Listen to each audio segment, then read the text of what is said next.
تو کہا والعادیات ضبحا، قسم ہے تیز رفتار گھوڑوں کی، جب وہ دوڑتے ہیں تو ان کے سینوں سے آواز نکلتی ہے۔ فالموریات قدحا، اور وہی گھوڑے جب پتھریلی زمینوں میں جاتے ہیں تو ان کے پاؤں سے لگی ہوئی کھریوں کے ٹکرانے سے چنگاریاں نکلتی ہیں۔ فالمغیرات صبحا، اور صبح کے وقت وہ لشکروں کو تاخت و تاراج کر کے رکھ دیتے ہیں، اچانک حملہ کرتے ہیں۔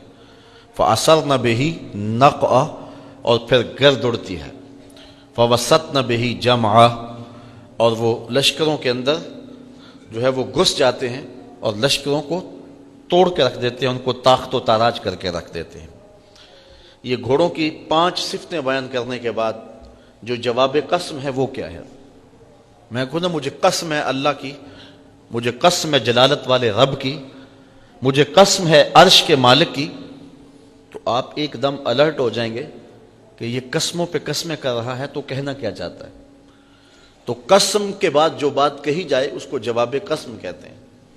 تو رب ہو کے قسمیں کر رہا ہے، اور قسمیں بھی گھوڑوں کی اداؤں کی۔ تو انسان کے کان کھڑے ہو گئے کہ ہمارا رب ہم سے کیا فرمانا چاہتا ہے کہ قسموں پہ قسمیں کی جا رہی ہیں اور گھوڑوں کی اداؤں کی قسمیں کی جا رہی ہیں۔ تو جواب آیا ان الانسان لربہ لکنود، بے شک انسان اپنے رب کا بہت ناشکر ہے۔ یہاں تھوڑی سی توجہ آپ کی چاہوں گا کہ گھوڑوں کی قسمیں کی گئیں، گھوڑوں کی اداؤں کی قسمیں کی گئیں، اور انسان کی مذمت کی گئی۔ یا اللہ، انسان کو ناشکرہ کہنا ہی تھا تو کسی اور موقع پہ کہہ لیا جاتا۔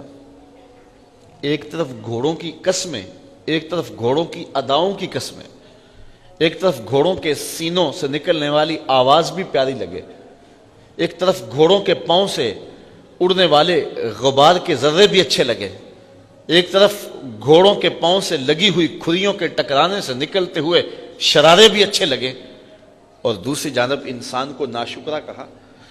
تو انسان کو ناشکرہ کہنا تھا تو کسی اور موقع پہ فرما دیا ہوتا، لیکن انسان کو ناشکرہ گھوڑے کی قسمیں کر کے کہا، تو کہا یہی تو بتلانا چاہتا ہوں، اگر میرے رسول سے نسبت رکھیں تو ذات کے گھوڑے بھی ہوں تو وہ بھی پیارے لگے، اور اگر نسبت نہ رکھیں تو انسانیت نہیں ہے، اور وہ انسان ہونے کے باوجود اولئک کل انعام بل ہم اضل، کہا وہ چوپائے ہیں، چوپایوں سے بھی بدتر ہیں۔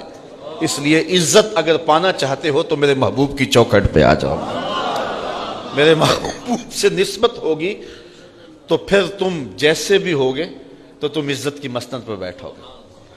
ابو لہب کو ابو لہب کیوں کہتے تھے؟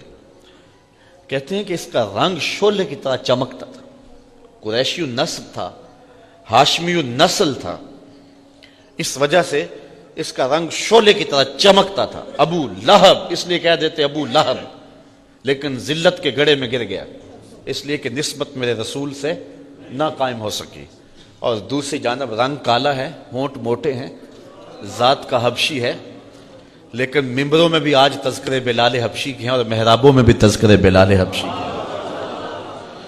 تو یہاں ذات نہیں دیکھی جاتی، یہاں دیکھا جاتا ہے میرے رسول سے نسبت کس کی ہے۔ اقبال یہ کس کے عشق کا فیض عام ہے، رومی فنا ہوا حبشی کو دوام ہے۔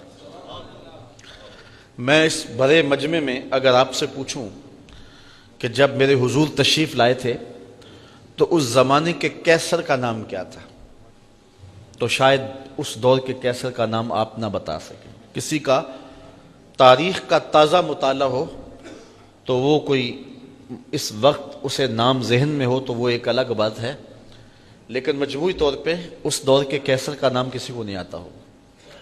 میں اگر پوچھوں کہ جب میرے حضور آئے تھے اس دور کے خاقان کا نام کیا تھا، اس دور کی طاقت تھی، لیکن آج اس دور کے خاقان کا نام کسی کو نہیں آتا ہوگا۔ میں پوچھتا ہوں جب میرے حضور تشریف لائے تھے تو اس دور کے کسرا کا نام کیا تھا، اس دور کا اوباما تھا، لیکن آج کسی کو اس دور کے کسرا کا نام نہیں آتا ہوگا۔ اور میں اگر اس مجلس میں موجود سب سے کم عمر کے بچے سے پوچھوں کہ میرے حضور کے مؤذن کا نام کیا تھا، تو وہ سر اٹھا کے بلال حبشی کا نام لے گا یا نہیں لے گا؟ تو پھر جو نسبت رسول سے رکھ لے